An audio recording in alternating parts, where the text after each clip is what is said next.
Breaking news చూస్తున్నాం. సూర్యాపేట జిల్లా Deccan cement factory వద్ద తీవ్ర ఉద్రిక్తత నెలకొంది.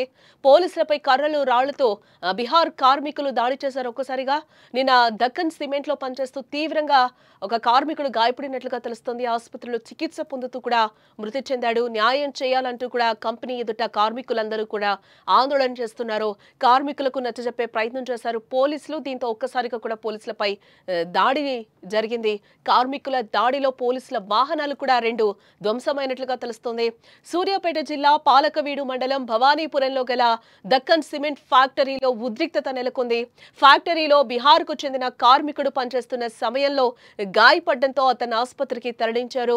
అయితే ఆసుపత్రిలో చికిత్స పొందుతూ కూడా కార్మికుడు మృతి చెందడంతో తోటి కార్మికులు ఫ్యాక్టరీ ముందు ఆందోళన చేపట్టారు. చనిపోయిన కార్మికుడికి న్యాయం చేయాలంటూ కూడా నిరసన వ్యక్తం చేశారు. అయితే సమాచారంతో అక్కడికి చేరుకున్న పోలీసులు వారికి నచ్చజెప్పే ప్రయత్నం చేశారు.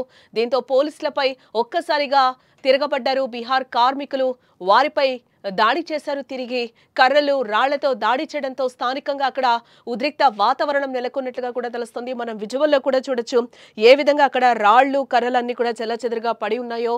అక్కడందరూ కూడా పరిగెడుతున్న సిచ్యువేషన్ అయితే మనకు అక్కడ కనిపిస్తుంది. ఒకంత అక్కడ దక్కన్ సిమెంట్ ఫ్యాక్టరీ దగ్గర అయితే మనం చూడొచ్చు ఒకంత ఉద్రిక్తత పరిస్థితులు నెలకొన్నట్లుగా కూడా తెలుస్తోంది. తోటి కార్మికుడు చనిపోవడంతో ఇప్పటి వరకు కూడా దక్కన్ సిమెంట్ ఫ్యాక్టరీ స్పందించకపోవడంతో అక్కడ కార్మికులందరూ కూడా ఆందోళన చేస్తున్నారు. ఎంతో కొంత పరిహారం ఇవ్వాలి అంటూ కూడా వాళ్ళందరూ కూడా పరిహారం కోసం కూడా ఆందోళన చేస్తున్న పరిస్థితి కనిపిస్తుంది. బట్ ఇప్పటి వరకు అయితే అక్కడ ఫ్యాక్టరీ స్పందించని వాయనం అయితే కనిపిస్తుంది. ఇదే నేపథ్యంలో అక్కడ అందరూ కూడా బీహార్ కార్మికులందరూ కూడా ఒకంత ఆందోళన చేస్తున్న పరిస్థితులు అయితే అక్కడ కనిపిస్తున్నాయి. దీంతో అక్కడ ఉద్రిక్త వాతావరణం అయితే నెలకొందని చెప్పొచ్చు. నిన్న సాయంత్రం దక్కన్ సిమెంట్ ఫ్యాక్టరీలో పనిచేస్తున్న సమయంలో ఒక కార్మికుడు ప్రమాదానికి గురై తీవ్ర గాయాల పాలయ్యాడు. దీంతో అతన్ని మిర్యాలగూడలోని ఒక ఆసుపత్రికి అయితే తరలించగా చికిత్స పొందుతూ కూడా ఆ కార్మికుడు ఈరోజు మృతి చెందారని చెప్తున్నారు. ఈ క్రమంలో కార్మికుని మృతికి యాజమాన్య నిర్లక్ష్యమే కారణం అంటూ కూడా బీహార్ కార్మికులు ఆరోపిస్తున్నారు. తగిన న్యాయం చెయ్యాలి అంటూ కూడా కంపెనీ ఎదుట కార్మికులు ఆందోళనకు దిగారు. దీంతో రంగంలోకి దిగిన పోలీసులు చెదరగొట్టే ప్రయత్నం చేశారు. బట్ ఆగ్రహించిన కార్మికులకు పోలీసులకు మధ్య తోపులాట అక్కడ చోటు చేసుకుంది. దీంతో పోలీసులపై కర్రలు రాళ్లతో బీహార్ కార్మికులందరూ కూడా ఒక్కసారిగా దాడికి దిగారు. ఇందులో పలువురు పోలీసులు కూడా గాయపడినట్లుగా తెలుస్తోంది. ఈ ఘటనలో 2 పోలీసు వాహనాలు కూడా పూర్తిగా ధ్వంసమైనట్లుగా కూడా మనకి సమాచారం అందుతోంది.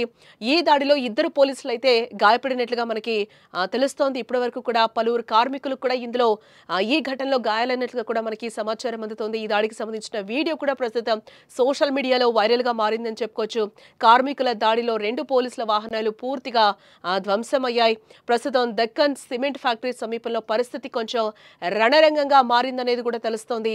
ఈ ఘటనకు సంబంధించి పూర్తి సమాచారం ఇంకా మనకి తెలియాల్సి ఉంది.